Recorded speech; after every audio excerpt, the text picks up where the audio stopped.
ஆண்டவரே,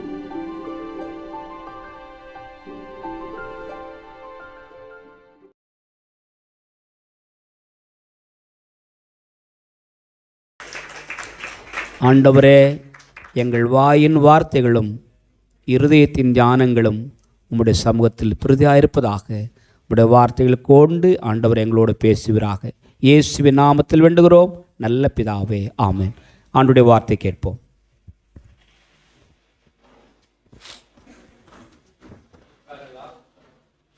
நாம் உட்காருவோம்.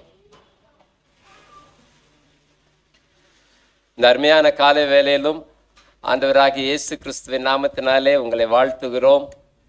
குடும்பமாக உங்களோடு வந்து கர்த்தரை மகிமைப்படுத்துவதிலே நாங்கள் மகிழ்ச்சி அடைகிறோம். எல்லாவற்றிலும் தேவனுடைய கிருபை இருக்கிறது. 2024 நம்மோடு இருந்த தேவன் 2025 தேவன் நம்மை கொண்டு பெரிய காரியங்களை செய்ய அவர் போதுமானவராயிருக்கிறார். அவர் வல்லவராயிருக்கிறார். அவர் மாறாதவராயிருக்கிறார். தொடர்ந்து இந்த காலை வேளையிலே கர்த்தருடைய வார்த்தைக்காக நம்ம கடந்து செல்லுவோம். கர்த்தர் நம்மோடு இடைப்படுவாராக. என்னோடு திருப்பிக் கொள்ளுங்கள். எபிரேயரின் புஸ்தகம் 11ஆம் அதிகாரம் 7வது வசனம். எல்லாம் திருப்பி வச்சுக்கோங்க, சேர்ந்து படிக்க போகிறோம். எபிரேயர் 11ஆம் அதிகாரம் 7வது வசனம். அது ஒரு கருத்து வசனமாக கொள்ளுவோம். பிற்பாடு மற்ற அநேக வசனங்களை நம்ம படிக்க இருக்கிறோம். பக்கம் 308 புதிய ஏற்பாட்டில். புதிய ஏற்பாட்டுனா புதிய ஏற்பாட்டில் 308. ஓகே. ஹீப்ரூஸ் சாப்டர் 11 verse 7 சேர்ந்து படிப்போம். விசுவாசத்தினாலே நோவா தற்காலத்திலே காணாதவைகளை குறித்து தேவ எச்சரிப்பு பெற்று பயபக்தி உள்ளவனாகி தன் குடும்பத்தை ரட்சிப்பதற்கு பேழையை உண்டு பண்ணினான். அதனாலே அவன் உலகம் ஆக்கணிக்குள்ளானது என்று தீர்த்து விசுவாசத்தினால் உண்டாகும் நீதிக்கு சுதந்திரவாளியானான். இன்னொரு முறை படிக்கலாமா? விசுவாசத்தினாலே நோவா தற்காலத்திலே காணாதவைகளை குறித்து தேவ எச்சரிப்பு பெற்று பயபக்தி உள்ளவனாகி தன் குடும்பத்தை ரட்சிப்பதற்கு பேழையை உண்டு பண்ணினான். அதனாலே அவன் உலகம் ஆக்கணிக்குள்ளானது என்று தீர்த்து விசுவாசத்தினால் உண்டாகும் நீதிக்கு சுதந்திரவாளியானான். இந்த வசனத்துல நோவாவினுடைய வாழ்க்கையிலிருந்து தேவன் நோவாவை கொண்டு செய்த காரியங்களை, சில காரியங்களை நம்ம தியானிக்க இருக்கிறோம். இந்த வசனத்துல குறிப்பா நம்ம பார்க்கும்போது நோவாவை குறித்து இந்த வசனத்துல நம்ம என்னெல்லாம் பார்க்கிறோம்? ஒன்று, என்ன பெற்றார்? 7வது வசனத்தில் எதை பெற்றார்? ஆமா, என்ன எச்சரிப்பு? தேவ எச்சரிப்பை பெற்றார். நோவா என்ன பெற்றார்? தேவ எச்சரிப்பை பெற்றார். சரி, அப்புறம் 2வது என்னவானார்? ஆமா, பயபக்தி உள்ளவனாகி. பயபக்தின்னா ரெவரன்ஸ்.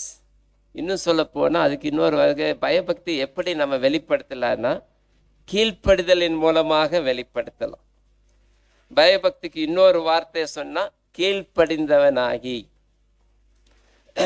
நமக்கு இப்போ தேவனுக்கு பயப்படுறோன்னா என்னதுன்னா தேவனுக்கு கீழ்ப்படுகிறது தான். சரி, அடுத்தது பேழையை உண்டு பண்ணினார். எதற்காக பார்த்தீங்களா?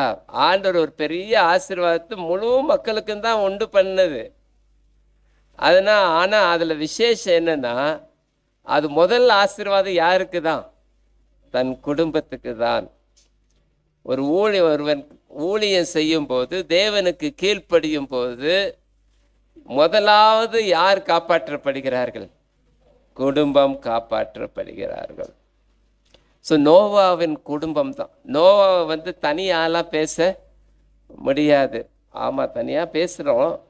ஆனால் நோவாவை பேசும்போதெல்லாம் இன்னைக்கு நம்ம புரிந்து கொள்ள வேண்டிய ஒரு காரியம் என்னன்னா, he along with his family, தன் குடும்பத்தை.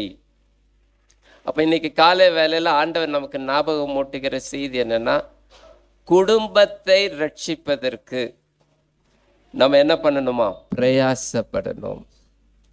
குடும்பத்தை ரட்சிப்பதற்கு பேழையை உண்டாக்க வேண்டும். நம்ம இன்னைக்கு பேழையை உண்டு பண்ணுறதுக்கு தான் ஆண்டவர் நம்ம ஒவ்வொருவருக்கும் சொல்லுகிறார், அல்லது பேழைக்குள் இருக்கிற அனுபவத்திற்கு நேராக நம்மை அழைக்கிறார். ஒரு ஆளாக வந்திருந்தா போதாது, குடும்பமாக ஆண்டவர் வரவழைக்கிறார். குடும்பத்துக்கு தனியால் குடும்பம் இப்படி ஒரு ரவுண்ட் போட்டால் ஒன்று தனியால், இன்னொரு ரவுண்ட் போட்டால் குடும்பம். சரி, இன்னொரு ரவுண்ட் போட்டால் என்ன போடலாம்? தனியால், குடும்பம், இன்னொரு ரவுண்ட் போட்டால் சபை, அடுத்து சபை. அப்போ நம்ம இன்னைக்கு நம்ம என்ன பண்ணணுமா? சபையை ரட்சிப்பதற்கு என்ன பண்ணணும்? நம்ம எல்லாம் எதுக்குள்ள இருக்கணும்?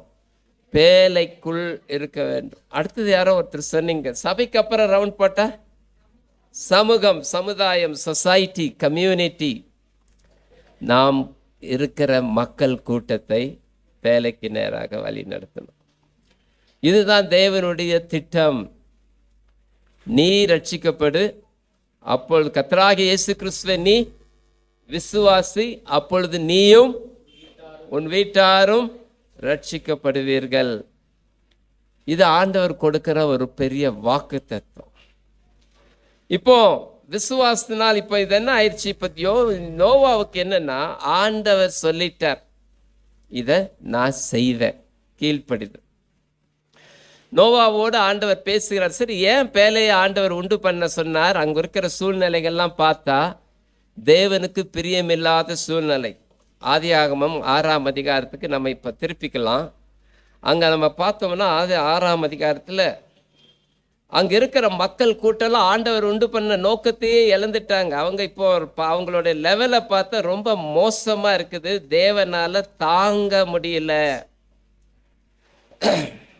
சில வசனத்தை நான் படிக்கிறேன், நீங்கள் பாருங்க.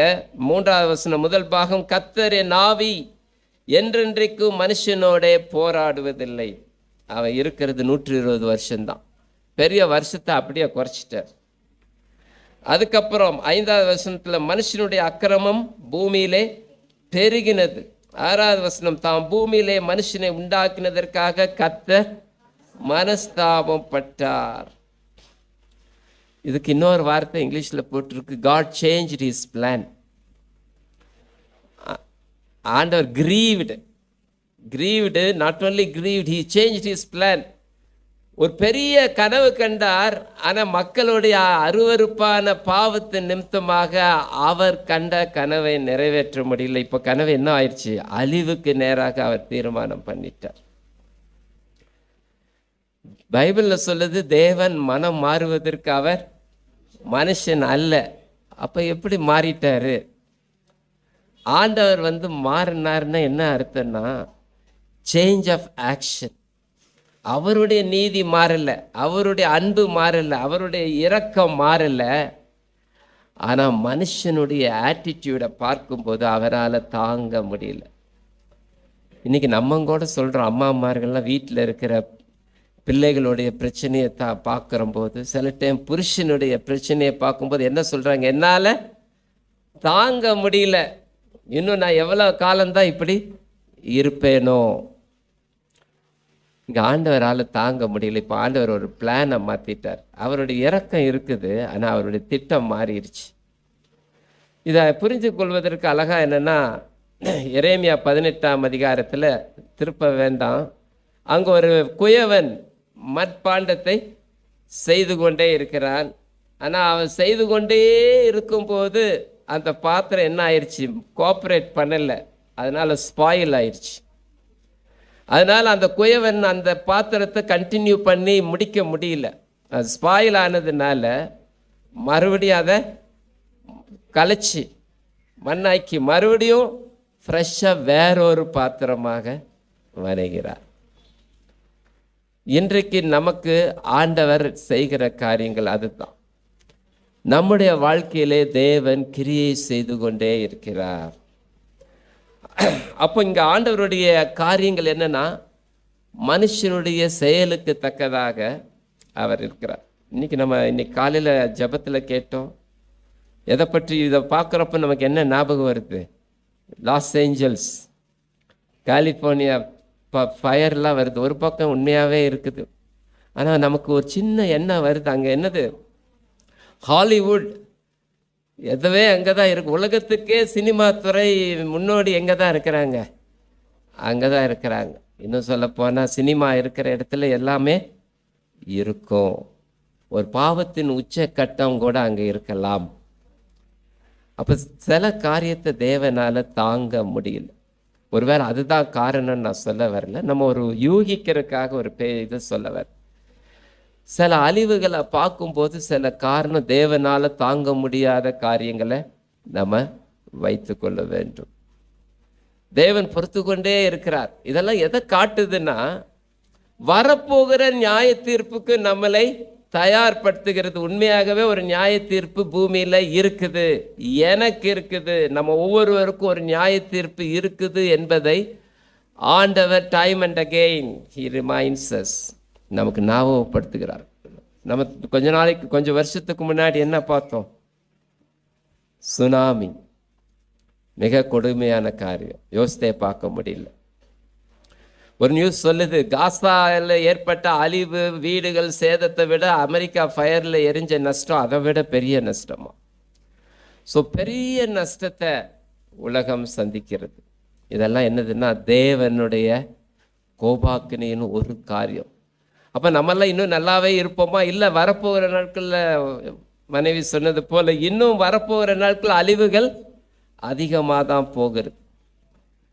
வேதத்தில் அழகாக சொல்லுகிறது, ஆண்டவர் சொல்லுகிறார், கடைசி காலத்தில் எப்படி இருக்குமா? நோவாவின் காலம் போல இயேசு கிறிஸ்து வரப்போகிற காலம் இருக்கும். மத்தேயு 24ஆம் அதிகாரம், மத்தேயு 24, 37, 38, 39 சேர்ந்து படிக்கலாம். பக்கம் 38, மத்தேயு 24, 37 சேர்ந்து படிப்போம். நோவாவின் காலத்தில் எப்படி நடந்ததோ அப்படியே மனுஷகுமாரன் காலத்திலும் நடக்கும்.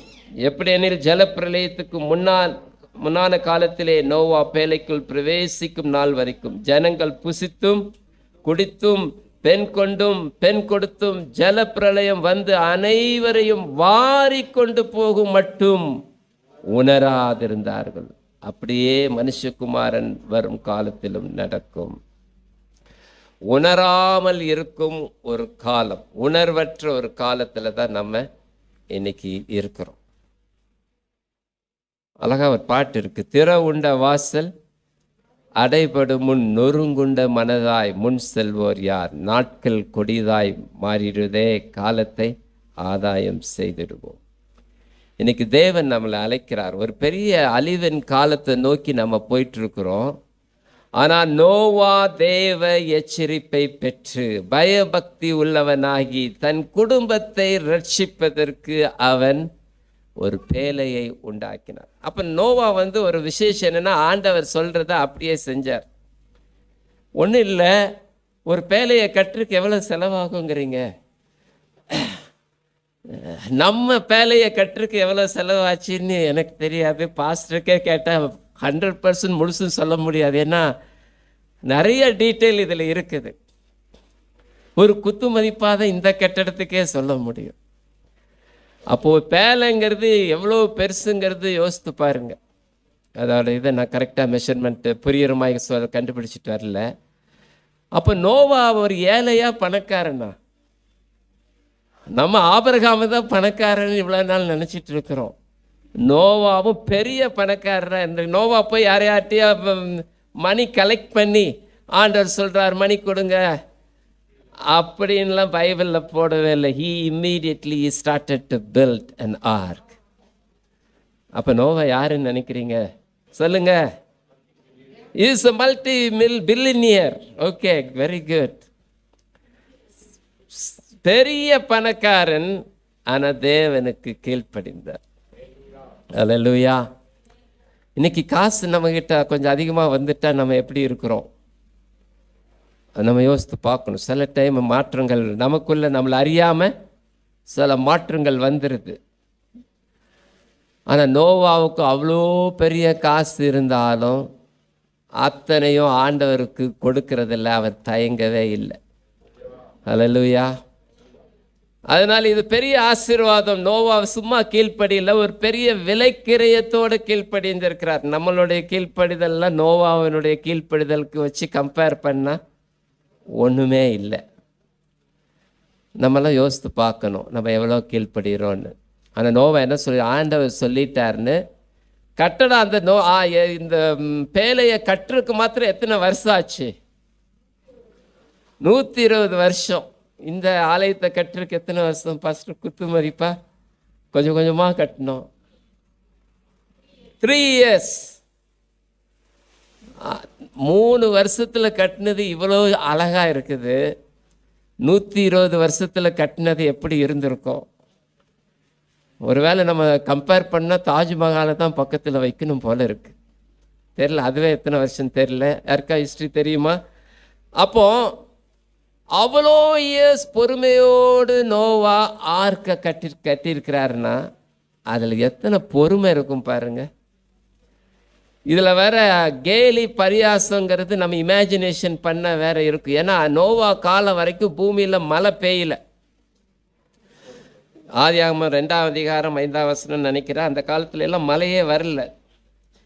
ஏனெனில் தேவராய கர்த்தர் பூமியின் மேல் இன்னும் மழையை பெய்ய பண்ணவில்லை. 2ஆம் அதிகாரத்தில் இன்னும் 6ஆம் அதிகாரம் அந்த சீசன் தான். ஆனால் பெரிய மழையெல்லாம் மக்கள் ரெயினை பார்க்கவே இல்லை. ரெயின் பார்க்காமையே ஒரு போட்டை கட்டுறாரு, ஒரு பெரிய ஆர்க்கை கட்டுறாருன்னா சாதாரணது இல்லை. நீங்கள் எதை பார்த்தீங்களா? கண்டுபிடிச்சிங்களா? 22 years. நம்ம உலக அதிசயமான தாஜ்மஹால் கட்டுறதுக்கு எத்தனை வருஷம்தான் ஆச்சு?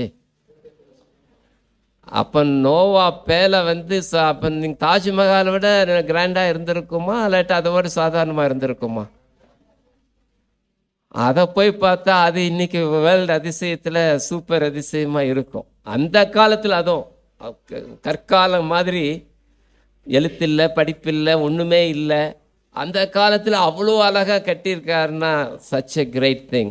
இதெல்லாம் ஆண்டவர், ஒரு மனிதன் தேவனுக்கு தன்னை அர்ப்பணித்தால் ஆண்டவர் அவனை கொண்டு எதையும் செய்ய முடியும். அவரை பயன்படுத்த தேவனால் முடியும். இன்னைக்கு நோவா பேலையை தேடிக்கிட்டு யூடியூப்ல எல்லாம் அங்கங்கே வருது. அங்கே நிற்குது, இங்கே இருக்குது, ட்ரக்கையில் இருக்குது, ஏதோ நிறைய ஆராய்ச்சிகள் இருக்குது. அதை போய் பார்த்தா இன்னும் பெரிய அற்புதமாக இருக்கும். அப்போ நோவாவினுடைய வாழ்க்கையில் பார்க்குறப்ப என்னென்னா ஒரு பெரிய கீழ்ப்படிதல். இன்னைக்கு தேவனுக்காக நீங்களும் நானும் செய்யணும், நம் குடும்பத்தை ரட்சிக்கணும்னா ஒரு கீழ்ப்படிதலை தேவன் எதிர்பார்க்கிறார். இந்த கீழ்ப்படிதலின் மூலமாக தான் தேவனுடைய வல்லமை வெளிப்படும்.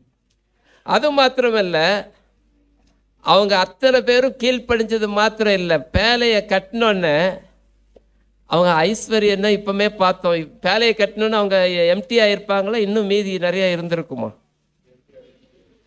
எம்டியாக இருப்பாங்களா? இன்னும் நிறையா இருந்திருக்கும். ஒருத்தர் நிறையா இருந்திருக்குறோங்கிறாங்க, ஒருத்தர் எம்டியாக இருக்குங்கிறாங்க.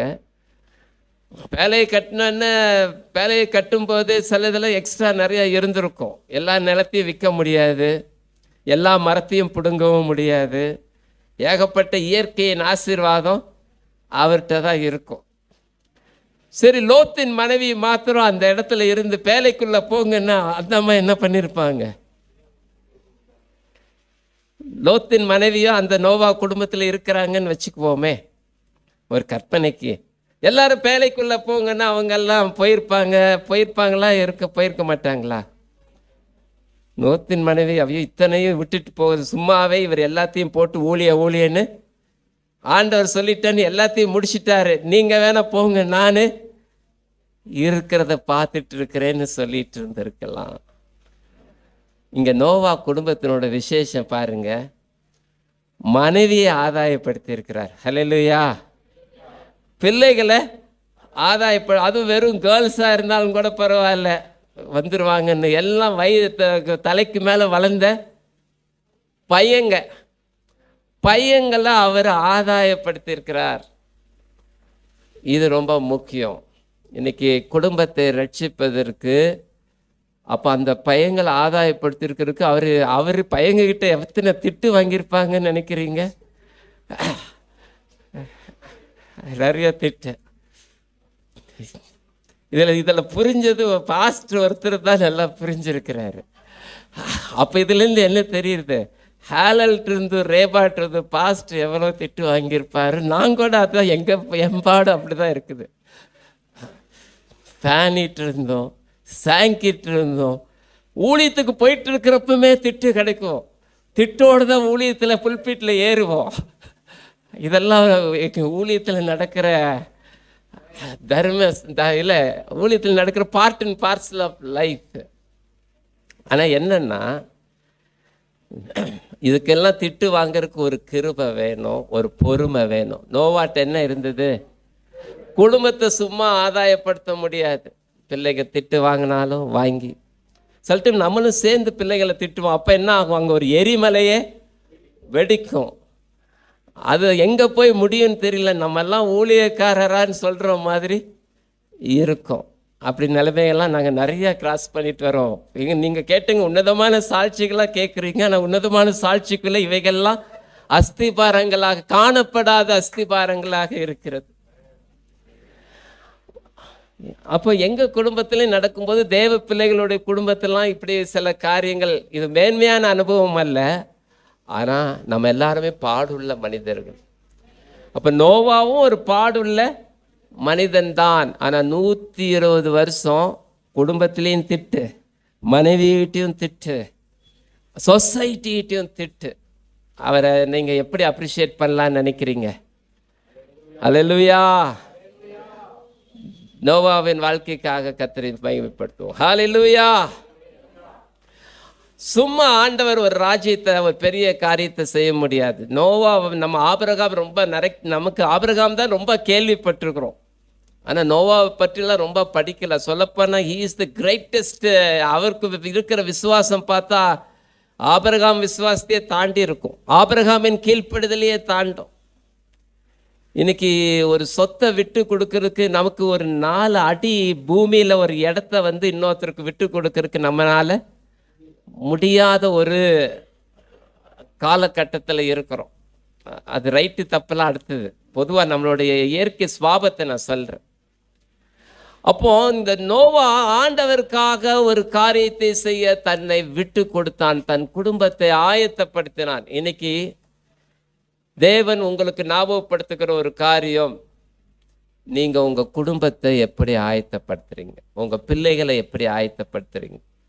ஒருவேளை அதை கட்டும்போது சில டைம் அங்கெல்லாம் நிறைய ஆணி அடிக்கிறப்போ கையிலெல்லாம் கூட நோவா கையை பார்த்தா இந்த கிரிக்கெட் பீப்புளெலாம் நிறைய போட்டிருப்பாங்கள்ல, மோதிரம் மாதிரி கையில் என்ன சுற்றிருப்பாங்க, பேண்டேஜ் சுற்றிட்டே இருப்பாங்க.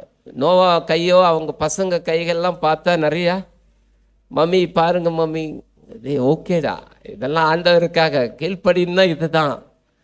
ரத்தம் வருதா, அம்மா கட்டு போட்டு விடுவாங்க.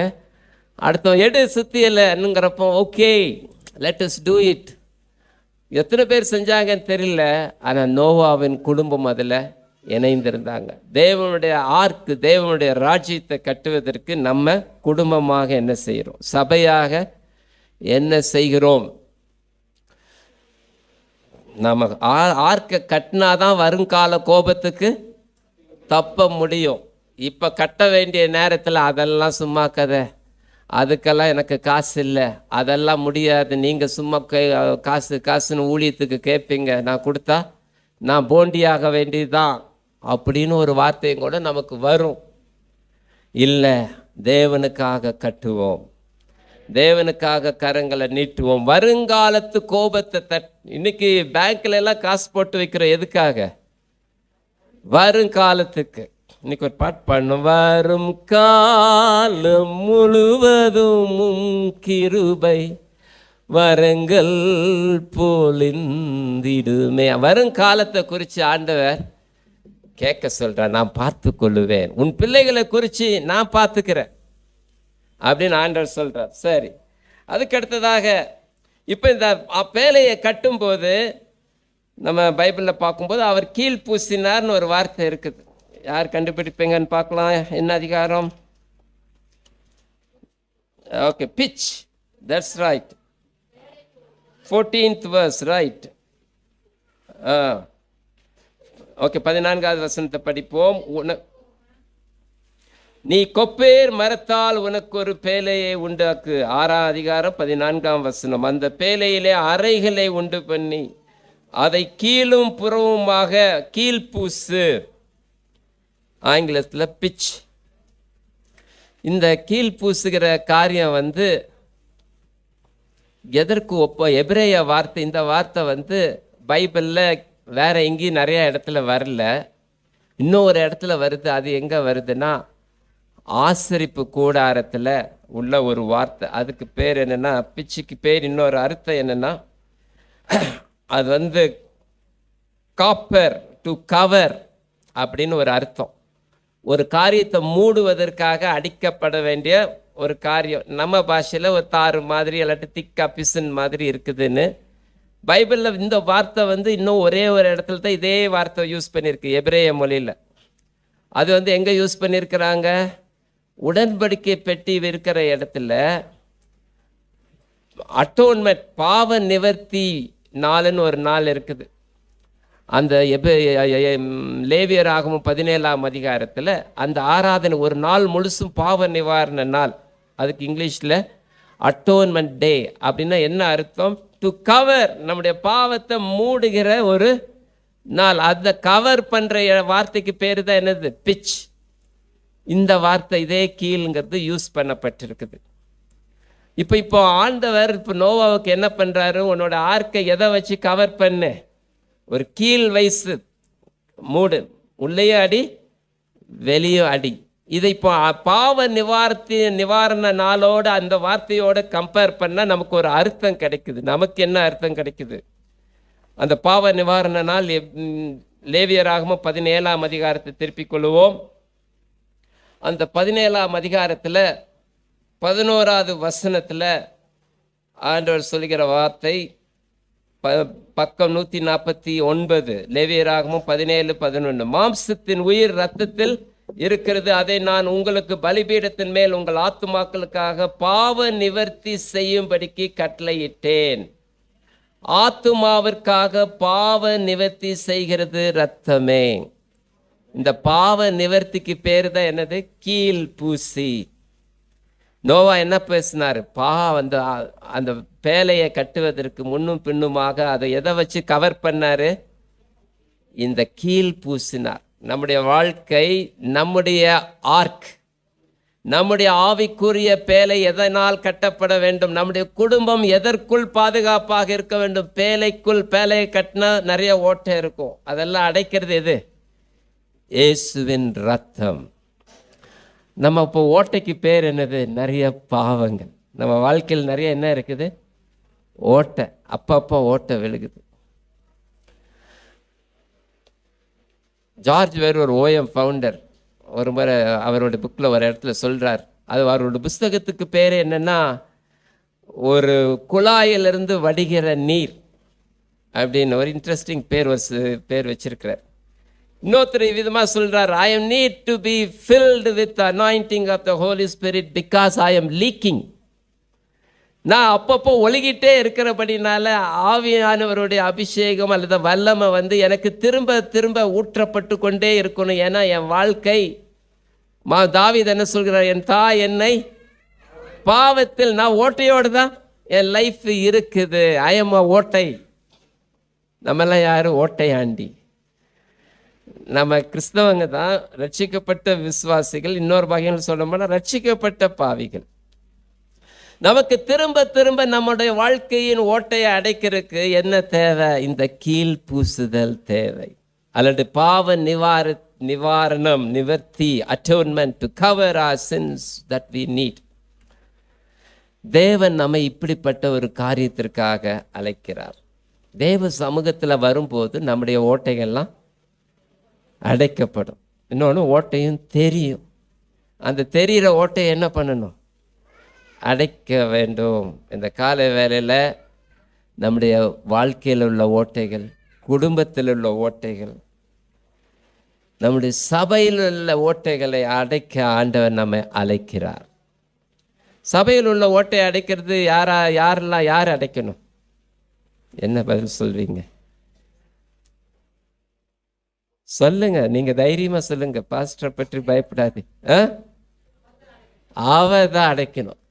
சபையில் உள்ள ஓட்டையை பாஸ்டர் அடைச்சிடலாமா? இல்லை, பாஸ்டர் வழிதான் நடத்த முடியும். ஓட்டை அடைக்கிறது ஆண்டவர் அடைக்கணும். நம்ம ஒருவருக்கொருவர் என்ன பண்ணணும்?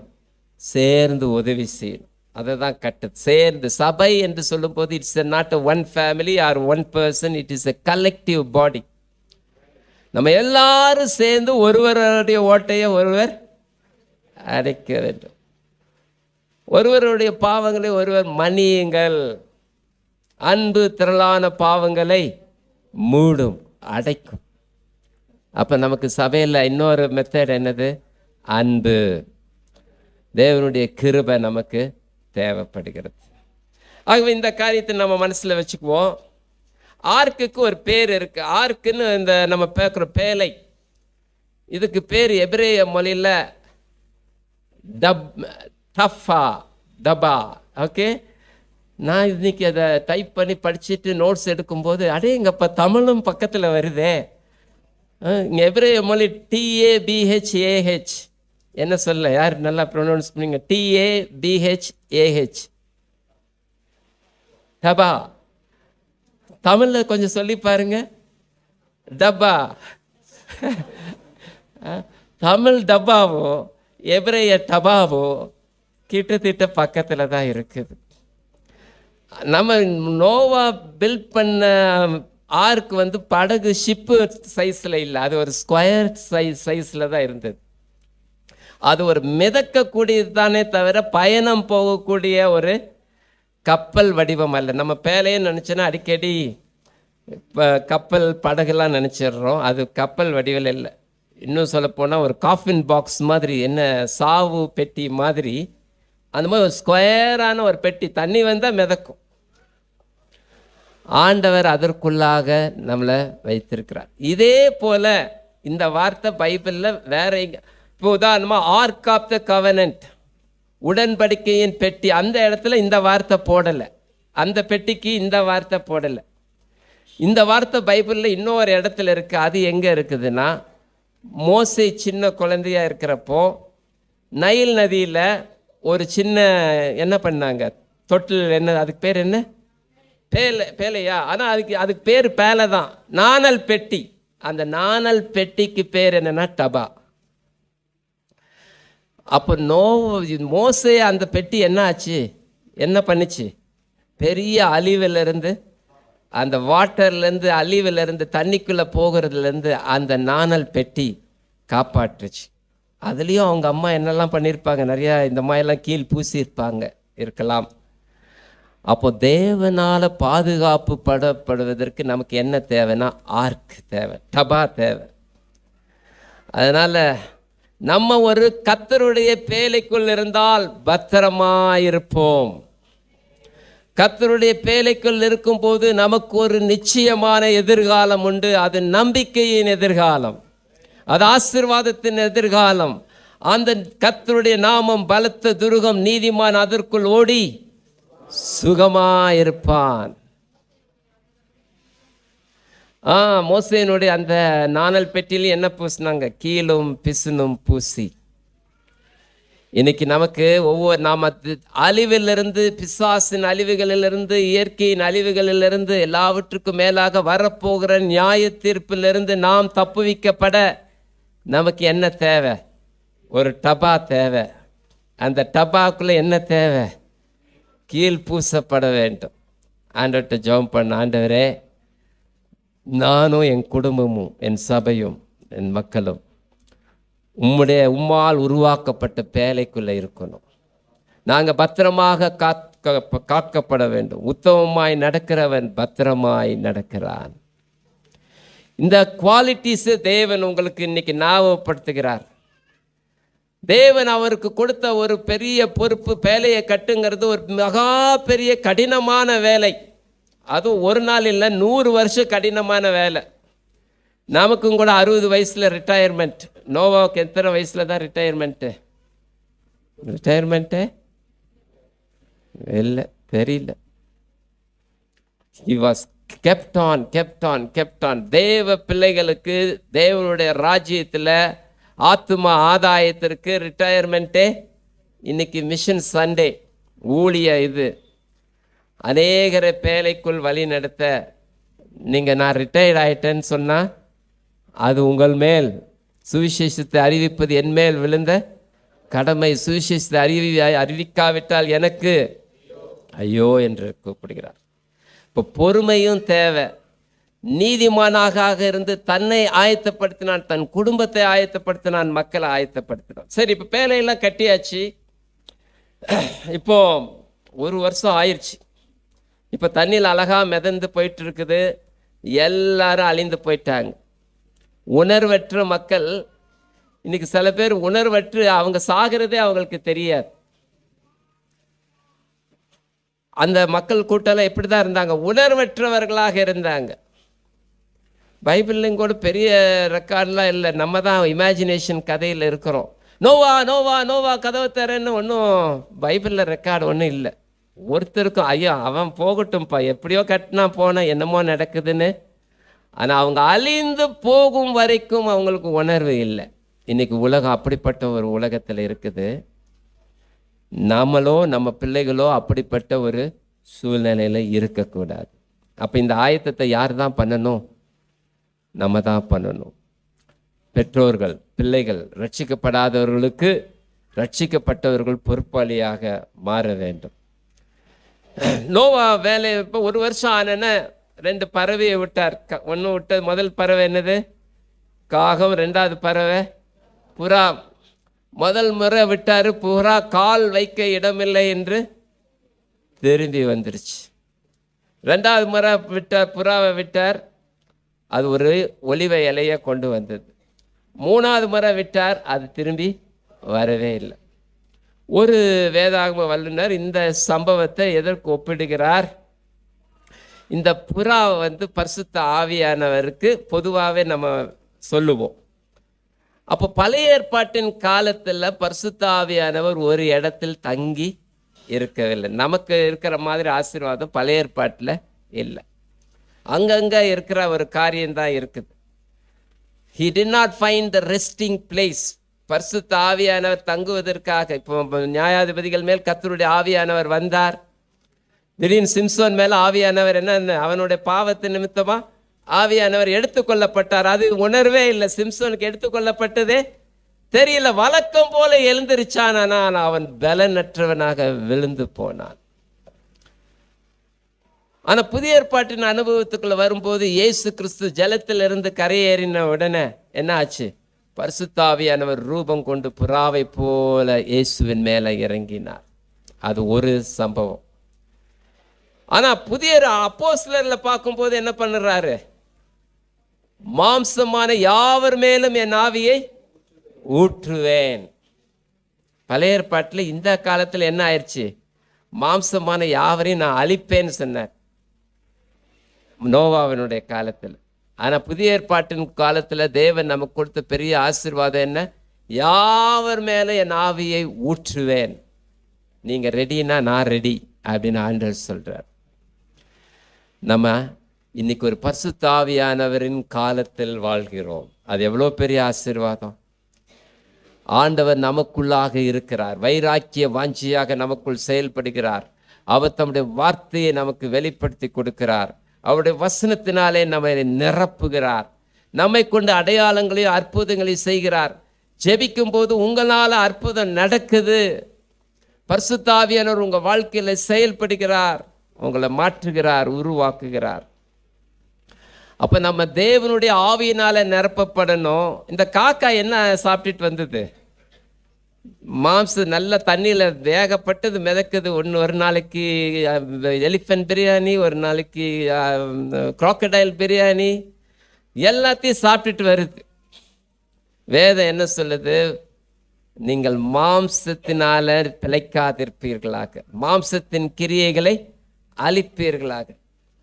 அப்போ நம்ம ஆவிக்குரிய வளர்ச்சியில் புறாவை போல நம்ம பேழைக்குள் இருக்கும்போது நாம் பரிசுத்த ஆவியானவரின் வல்லமைக்குள்ளாக காக்கப்பட்டிருக்க வேண்டும். ஒவ்வொரு நாளும் பரிசுத்த ஆவியானவரே என்னை நீர் காப்பாற்றும், பரிசுத்த ஆவியானவரே என் மூலமாக செயல்படும். Oh river of God flow down on me. ஓ ஜீவ நதியே என்மேல் பாயும் என்று பழைய காலத்து பாடல் இருக்கு. இன்றைக்கு நாம் தேவனுடைய ஆவியினால் நிரப்பப்படும் போது தான் இந்த காலத்தில் நம்ம தைரியமாக நிற்க முடியும். இந்த நோவா மூலமாக தேவன் செயல்பட்டார். நிறைய இடத்துல பைபிளில் எல்லாரோட தேவன் ரொம்ப பேசினதில்லை, ஆனால் நோவாவோட பேசியிருக்கிறார்.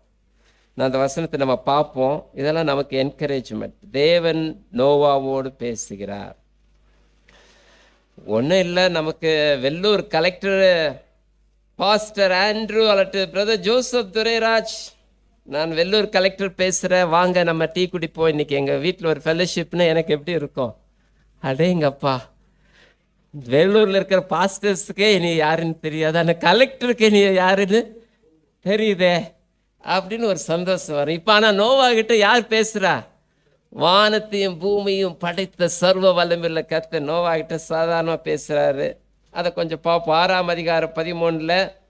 அப்பொழுது தேவன் நோவாவை நோக்கி 7:1 கர்த்தர் நோவாவை நோக்கி 8:15 அப்பொழுது தேவன் நோவாவை நோக்கி 9:1 தேவன் நோவாவையும் அவன் குமாரரையும் ஆசீர்வதித்து நீங்கள் பலுகி பெருகி பூமியை நிரப்புங்கள். அப்புறம் 9:8 தேவன் நோவாவையும் அவன் குமாரரையும் நோக்கி. அல்லேலூயா. இங்க பாருங்க ஒரு வளர்ச்சி. Not only God spoke with Noah, but he also talks with his sons. பிள்ளைகளோட பேசுகிறார்.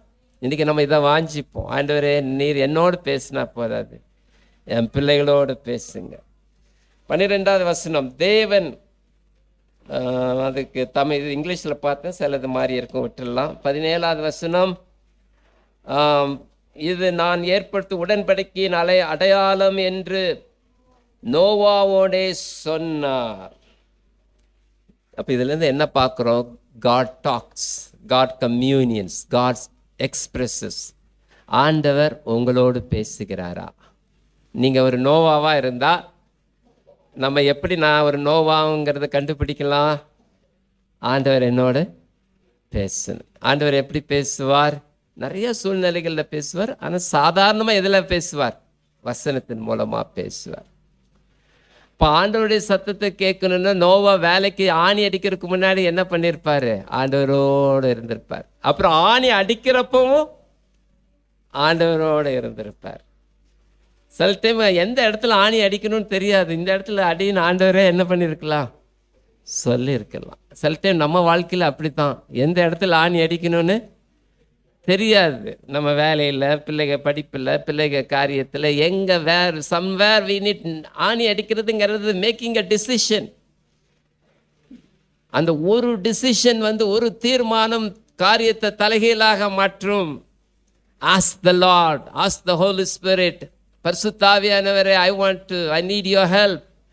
நோவாவோடு பேசின ஆண்டவர் என்னோடு பேசுங்க. ஆண்டவர் பேசுவார். ஆண்டவர் உங்களை பயன்படுத்துவார். ஆகவே ஆண்டவருடைய சத்தம் கேட்கும். நோவாவுக்குள்ள ஒரு ஆழமான விசுவாசம் இருந்தது. அந்த விசுவாசத்தின் நிமித்தமாக தன் பணத்தையோ செல்வத்தையோ வசதியோ பார்க்கல, அதெல்லாம் தேவனுக்காக செலவிடுவதிலே அவன் நோக்கமாக இருந்தார். அடுத்தது தன் பிள்ளைகள் எல்லாரையும் நோவா பேழைக்குள்ள வழி நடத்தினான். யாரும் நீங்கள் போயிட்டு வாங்க, இன்னைக்கு நம்ம குடும்பத்தில் இப்போ அதெல்லாம் சாதாரணமாக நடக்குது. நீங்கள் போயிட்டு வாங்க, நாங்கள் வரல. சில முக்கியமான ப்ரோக்ராமுக்கெல்லாம் போகிறப்ப நாங்களாம் வரல, நீங்கள் போயிட்டு வாங்கன்னு அப்படிலாம் நிறைய பேச்சு இருக்கும். ஆனால் தேவனுடைய ராஜ்யத்தினுடைய காரியத்தில் நோவா குடும்பம் அப்படி சொல்லலை. நீங்கள் போயிட்டு வாங்க, நாங்கள் வரலன்னு சொல்லலை. இன்றைக்கி யோசித்து பார்ப்போம்.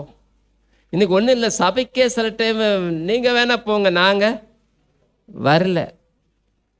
ஆயத்தம் இல்லை.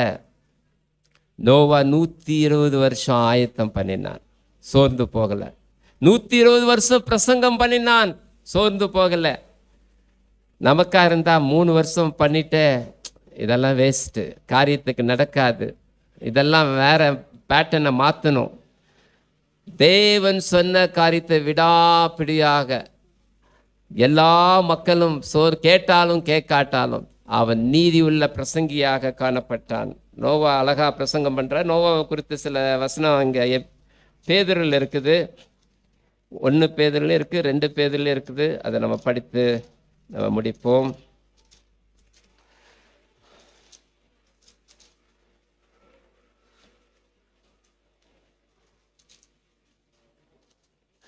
ஒன்று பேதுருல நோவாவை குறித்ததான வசனம் இருக்குது.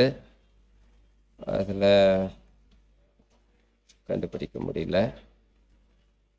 ஓகே, சரி, நம்ம 2 பேதுருக்கு வருவோம். 2 பேதுரு 2ஆம் அதிகாரம் 5வது வசனத்தில், பூர்வ உலகத்தையும் தப்ப விடாமல் நீதியை பிரசங்கித்தவனாகிய நோவா. நீதி என்ன பிரசங்கம் பண்ணாரு? நீதியை பிரசங்கித்த நோவா.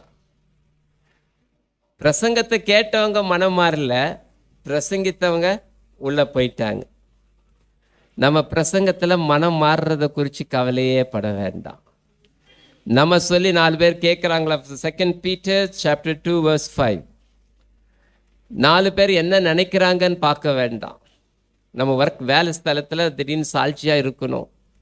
உதாரணமாக நம்ம நேபாளி பிரதர் ஜோசப் இருக்கிறார். சமைக்கும் போதே ஏதாச்சும் எல்லாம் போடுவாங்க.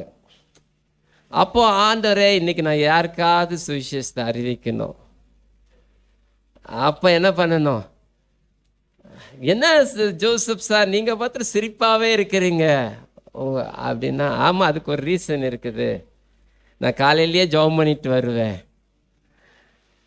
சார், எங்களுக்கெல்லாம் அடிபடுது, கத்தியில் வெட்டுறோம், உங்களுக்கு ஒன்றும் காயமே ஆக மாட்டேங்குதே சார். ஆமாம், நான் ஜெபம் பண்ணிட்டு வர்றேன். இயேசுவை மகிமைப்படுத்துவதில் நோக்கமாக இருங்க, ஜாக்கிரதையாக இருங்க.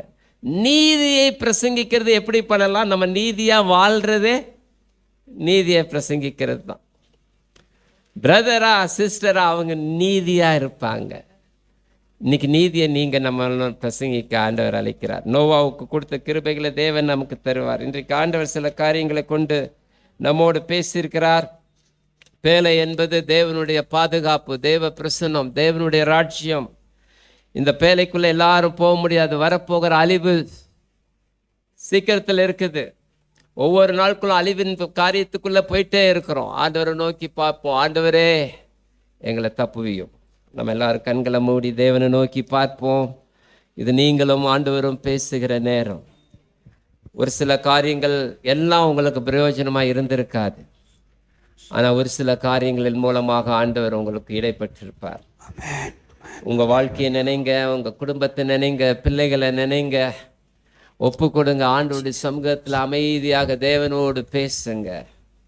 ஆண்டவரே, நாங்கள் இருக்கிறது ஒரு கடினமான காலகட்டத்துக்குள் இருக்கிறோம். நோவாவை போல ஆண்டவர் நமக்கு ஒரு டாஸ்க் கொடுக்குறாங்க. ஆர்க்க கட்டு, உன்னை சுற்றி நீ பாதுகாப்பாக இருக்க ஒரு பேலையை உண்டாக்கு என்று ஆண்டவர் சொல்றார். கீழ்பூசு என்று சொல்லுகிறார். உங்கள் குடும்பத்தை இயேசுவின் ரத்தத்துக்குள்ளாக இந்த காலை வேளையில் ஒப்புக்கொடுங்க. ஆண்டவரே, நானும் என் பிள்ளைகளும் என் குடும்பம் என் மனைவி என் புருஷன் பாவம் செய்யாதபடிக்கு எங்களை வேலி அடையுங்க. ஆண்டவரே, உம்முடைய கீழ் பூசுங்க, உம்முடைய ரத்தத்தினால எங்களை கழுவுங்க. எங்களுக்கு ஒரு பாவ நிவர்த்தி எங்க குடும்பத்துக்கு தேவை என்று சொல்லுங்க. வெளியேற பெற்ற காரியத்தை தேவனுக்காக நஷ்டமும் குப்பையுமாக என்ன எங்களுக்கு பலன் தாரும் என்று கேளுங்க. ஆண்டவர் கேட்க சொல்லுகிறார். ஆண்டவர் ஒரு காரியத்தை சொன்னால் செய்ய உங்களை ஒப்பு கொடுங்கள். ஆண்டவரே, பலன் தாரும், எனக்கு பலன் இல்லை, உம்முடைய பலனை தாங்க. எப்படியாவது நான் ஒரு சிலருக்கு உண்மை சாட்சியை அறிவிக்கணும்னு சொல்லுங்க. நீதியை பிரசங்கித்த நோவாவாக மாற்றுங்க. எபிரேயர் 11:7 நோவா கர்த்தருக்கு கீழ்ப்படிந்தவனாகி பயபக்தி உள்ளவனாகி தேவனுடைய எச்சரிப்பை பெற்று பேலையை உண்டு பண்ணி தன் குடும்பத்தை கர்த்தருக்குள் வழி நடத்தினான். ஆண்டவரே, எனக்கும் எங்கள் ஒவ்வொருவருக்கும் நீர் கொடுத்த ஞாபகத்துக்காக, நினைப்பூட்டுதலுக்காக நன்றி. தகப்பனே, எங்களை ஆராய்ந்து பார்க்க உதவி செய்யும். நாங்கள் உமக்குள் காக்கப்பட்டிருக்க, உமக்காக வாழ, ஆண்டவரே, உமக்குள் வழி நடத்தப்பட எங்களுக்கு உதவி செய்யும். மற்றவர்கள் எப்படி இருக்கிறார்களோ அதை பற்றி நாங்கள் கவலைப்படாமல் நீர் சொல்வதை செய்ய எங்களுக்கு பலனை தாரும். பரியாசகங்கள், கேலிகள், நிந்தைகள், அவமானங்கள் வந்தாலும் எங்கள் கண்கள் உமையே நோக்கி கொண்டு இருக்கட்டும். பரிசுத்த ஆவியானவருடைய ஆளுகை எங்களுக்கு கிடைத்திருப்பதற்காய் ஸ்தோத்திரம். மாம்சமாகிய எங்கள் யாவர் மேலும் உடைய ஆவியை ஊற்றியிருப்பதற்காய் ஸ்தோத்திரம். இவைகளை அனுபவிக்க எங்களுக்கு கிருபை தாரும். எங்களை அர்ப்பணிக்கிறோம். இயேசுவின் நாமத்தில் கேட்கிறோம் பிதாவே. ஆமென். எல்லாரும் எழுந்திருக்கலாம். தேங்க்யூ அண்ணன். ஆண்டவர் எத்தனை கூட பேசியிருக்காரு. எத்தனை பேர் வீடு கட்ட ஆசைப்படுறீங்க? வீட்டை கட்டிப்பார், கல்யாணம் பண்ணிப்பார். வீடு கட்டுறது அவ்வளோ ஈஸி கிடையாது, கல்யாணம் பண்ணுறது அவ்வளோ ஈஸி கிடையாது. அல்லேலூயா. நோவா தன் வீட்டை கட்டினார். கர்த்தர் வீட்டை கட்டாராகில் ஆண்டவரோடு கூட சேர்ந்து நோவா வீட்டை கட்டினார். வேளை கர்த்தருடைய திருச்சபை, சபையே கர்த்தருடைய வீடாயிருக்கிறது. நானும் என் வீட்டாருமோ வென்றால் கர்த்தரையே சேவிப்போ, நீயும் சேவிப்பாயா, நீயும் சேவிப்பாயா. நானும் என் வீட்டாருமோ வென்றால் கர்த்தரையே சேவிப்போ, நீயும் சேவிப்பாயா, நீயும் சேவிப்பாயா. கர்த்தருக்கு கீழ்ப்படிந்தாதான் வீட்டை கட்ட முடியும். சொல்லுங்க, கர்த்தருக்கு கீழ்ப்படிஞ்சாதான், வேலை கட்டினாதான் வீடு பாதுகாப்பா இருக்கும். ஹல்லேலூயா. பாதுகாப்பு தான் நம்ம ரட்சிக்கும். கீழ்பூசப்பட வேண்டும். இயேசுவின் ரத்தம் நம்ம மேல தெளிக்கப்படணும். ஹல்லேலூயா. இப்பதான் பாதுகாப்பு. ஆண்டோட ரத்தத்தை நம்ம மேல பூசலன்னு சொன்னா நமக்கு பாதுகாப்பே இல்லை. ஹல்லேலூயா. எல்லாம் கைகளை ஊத்த கதை சோத்திரம் பண்ணலாமா? ஹல்லேலூயா, ஹல்லேலூயா, ஹல்லேலூயா.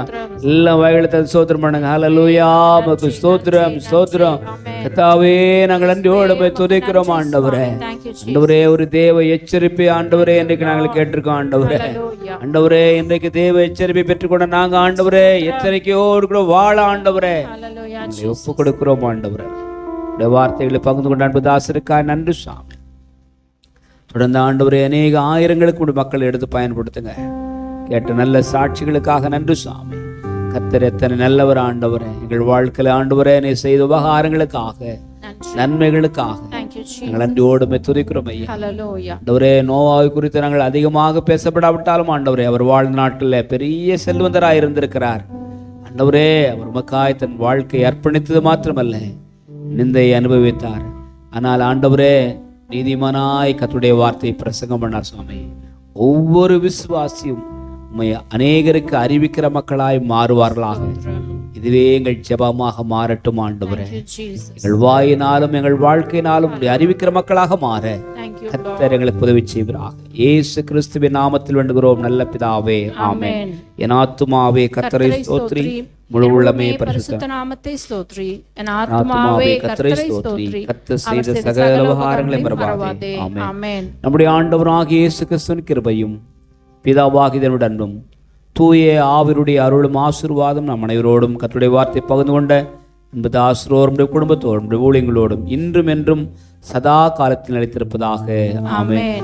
அவர் வரும் நாளேனில் என்னை கரமசைத்து அன்பாய் கூப்பிட்டு சேர்த்து கொள்வார். அவர் வரும் நாளேனில் என்னை கரமசைத்து அன்பாய் கூப்பிட்டு சேர்த்து கொள்வார். அவர் சமூகமதில் அங்கே அவருடனே ஆடி பாடிய மகிழ்ந்திடுவே. அவர் சமூகமதில் அங்கே அவருடனே ஆடி பாடிய மகிழ்ந்திடுவே. கர்த்தர் உங்களை ஆசீர்வதிப்பாராக. ஒருவரை வாழ்த்தி சமாதானத்தோடு சென்று வாருங்கள். God bless you.